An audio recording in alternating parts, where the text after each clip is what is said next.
அன்பார்ந்த கோடான கோடி மக்களே, எல்லாருக்கும் மத்தியானம் வணக்கம். இன்னொரு விஷயம், என்ன விஷயம் அப்படின்னா, நம்ம கணவன் மனைவின்னு சொல்கிறீங்களே சாமி, அதாவது நாங்கள் தப்பு பண்ணல, எங்கள் மனைவி தப்பு பண்ணுறாங்க அப்படின்னு கூட விஷயம் வருது. அதாவது இது எப்படி சொல்கிறதுன்னா, சித்தர்கள் ரீதியில் நான் சொல்லட்டுமா?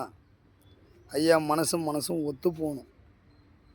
ஒரு மனுஷன், ஒரு மனைவி, ஒரு கணவன் ஒரு மனைவி அப்படின்னும்போது கணவனை அட்ஜஸ்ட் பண்ணுறவங்க தான் மனைவி.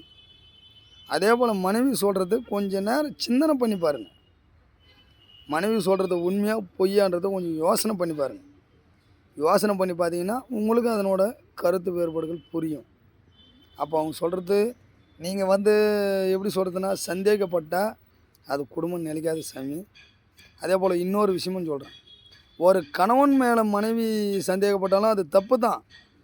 ஒரு மனைவி மேலே கணவன் சந்தேகப்பட்டாலும் தப்பு தான். ஆனால் இதுக்கு இன்னொரு விஷயம் சொல்லணுன்னா, எப்படி சொல்கிறது அப்படின்னா, இன்றைக்கி ஏதோ உங்களது சின்ன பிரச்சனை, அந்த பிரச்சனைக்கோசரம் ஒரு பெண்ணாகப்பட்டவள் தாய் வீட்டுக்கு போயிடுற. இன்றைக்கி நீ தாய் வீட்டுக்கு போயிடுற, ரைட், ஓகே. எத்தனை நாளைக்கு உன் தாயும் அண்ணன் தம்பி கூட போனதும் மொத்த பேருமே சாப்பாடு போடுவான்னு நினைக்கிறேன். அவன் சொல்கிற ரீதியில் நீ உடனே கூட நீ இன்னொருத்தனை கூட கல்யாணம் பண்ணுறதுக்கு ரெடியாவே.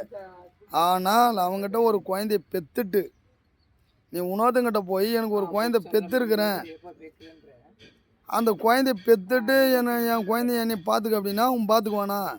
ஆரம்பத்தில் உன் சுகத்துக்கோசரம் பார்ப்பான். அதுக்கப்புறம்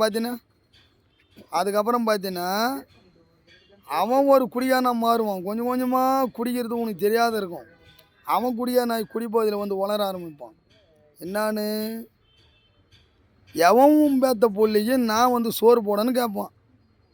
அப்போ நீயும் நோவு தின்னணும், அந்த பிள்ளையும் நோவு தின்னும். நீ திரும்ப என்ன பண்ண, ஊருக்குள்ளே தெரிஞ்சு போய் திரும்ப நீ அவங்ககிட்ட போனா, ஃபஸ்ட்டு கணவன்கிட்ட போனா அவன் உன்னை சேர்க்கவே மாட்டான். இதுதான் கழிவுக்குன்னு சொல்கிறது. முதல்ல ஒன்று நீ திருத்தி வாழ். என்ன தான் இருந்தாலும் 3 முச்சி எதுக்கு போடுறாங்க தெரியுமா? முச்சி பெற்றவங்க நம்ம புகுந்த வீடு ரெண்டும் நிலைக்கணும். அதுக்காக ஒரு முச்சி கணவன் போடுறது. ரெண்டாவது, கணவன் மனைவி 2 பேருமே ஒத்து வாழணுன்றது 2வது முச்சி. 3வது முச்சி சூரிய தேவன், மேலோகம், பூலோகம், பிரபஞ்சம், இது 3 சேரக்கூடிய ஒரு முடிவு. அப்போது நமச்சிவாயம்ன்ற மந்திரம் 50 சேரக்கூடிய ஒரு மந்திரம். அதனால் பெண்ணாகட்டும் ஆணாகட்டும் கொஞ்சம் யோசனை பண்ணி பாருங்கள் சாமி. குடும்பத்தை பிரிஞ்சு எவ்வளோ பிரச்சனைங்க, கணவன் மனைவி பிரிஞ்சு போய் இது ரொம்ப ஆபத்தில் போய் முடியும். கலியுகத்தில் நல்லபடியாக வாழ பாருங்கள். கணவனை விட்டுட்டு இருக்கிற அத்தனை பேருக்கும் நான் சொல்லக்கூடிய ஒரே ஒரு விஷயம், நீ இன்னொருத்தனை தேடி போனாலும் அது நிலைக்காத தாயி. என்ன தான் இருந்தாலும் வீட்டுக்காரன் தான், அடுத்தவன் தான். யோசனை பண்ணி செஞ்சு பார்.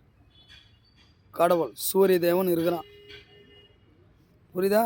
நினச்சி பார்த்தீங்கன்னா உன் வாழ்க்கையை நீ காப்பாற்றிக்குவே. அப்படி நீ காப்பாற்றிக்கலாம் நம்ம பொறுப்பு இல்லையம்மா. ஓம் நமோ நம சிவாய்.